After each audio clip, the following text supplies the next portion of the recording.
Good morning, lovely people.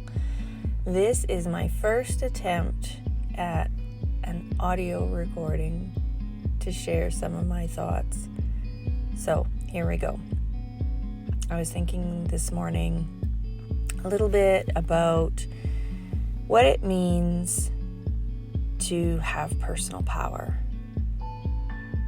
And I think for some people, they think of it in the traditional sense. They think about hierarchical power in terms of a position or in terms of, society and rules and laws and different things that give people an advantage or some kind of power.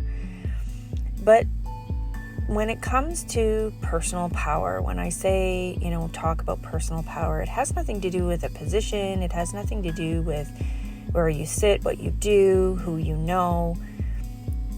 It really has to do with you as an individual and how you show up in the world, the choices that you make, and how that impacts the experience. So if we step back and think about what is our experience, how do we experience things in the world? Well, we experience things in the world by showing up with thoughts and ideas. And we go out into the world with those thoughts and ideas, and it attracts other people with similar thoughts and ideas, and we find ourselves bumping up against all of these other thoughts and ideas, and we have a choice in that moment in how we respond to those other thoughts and ideas. Those responses, that's where the power lies, in our choices. So we can come up against something that creates emotions in us that don't feel really good. Right? We call those low vibration.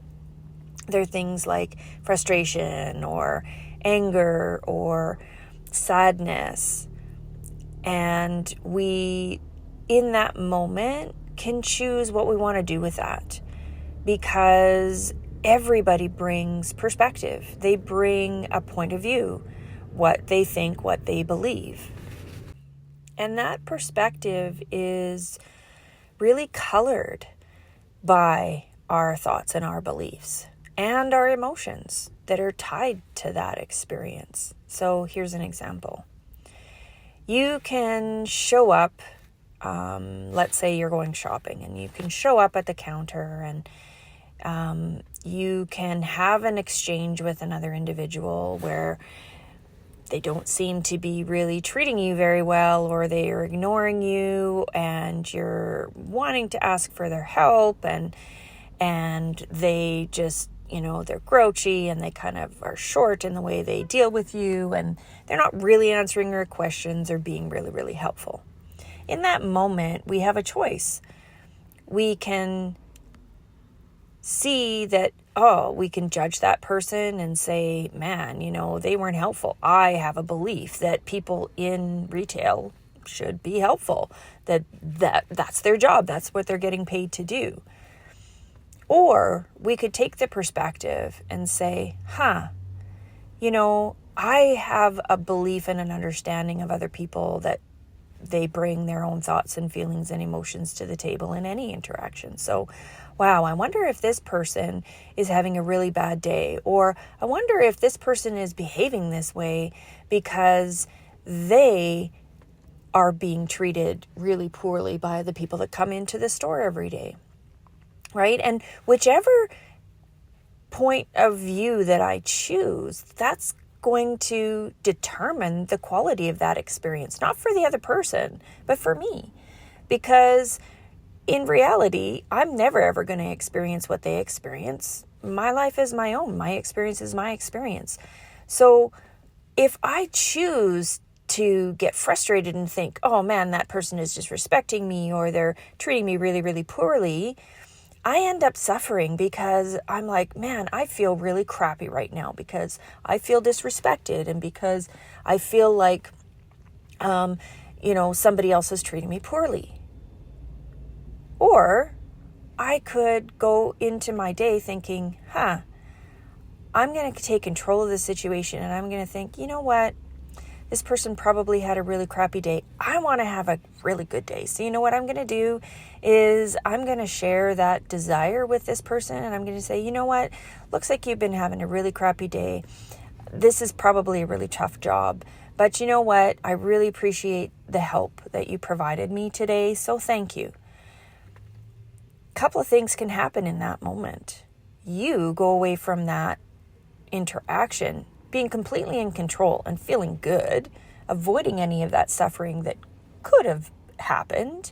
And you also leave that individual potentially feeling like, oh, thank you. Like, thank you for seeing me. Thank you for appreciating and understanding. You know, I think sometimes we feel like other people have the intent to be mean and grouchy. Like, nobody wants to be in a shitty mood. Right? And we tend to carry our ego around with us and assume that the way other people treat us is the way that, you know, that either we deserve to be treated or in a way that's really, really crappy, that they want, their intent is to hurt us. But I think, you know, if we begin to look at the power that we have in our lives to take control over our responses, then we begin to understand that we have the power to not only avoid that suffering just by choosing a different perspective, but also to have a positive impact on other people. You know, there's the saying, you know, are you going to look at something half glass, half full, glass half empty? Well, if you, that's the choice. If you look at something glass half empty, you're looking at what's not there, and you're commiserating about what you're missing or what you would like things to be. If you look at it half glass half full, you're looking at it like, oh, you know what? Look at what I've got. I have something here, and I have a choice to do something with it. And then from there you can say, and you know what? I don't even want this glass. I want a different glass. And you know what? What's in the glass isn't what I want either. So I'm going to change that too. And then you become more and more powerful with every choice, every decision, every experience in your life. So anyways, thank you so much for taking the time to have a listen to my ramblings today. And I wish you the glass half full day that you deserve, and the sun is shining and you feel powerful.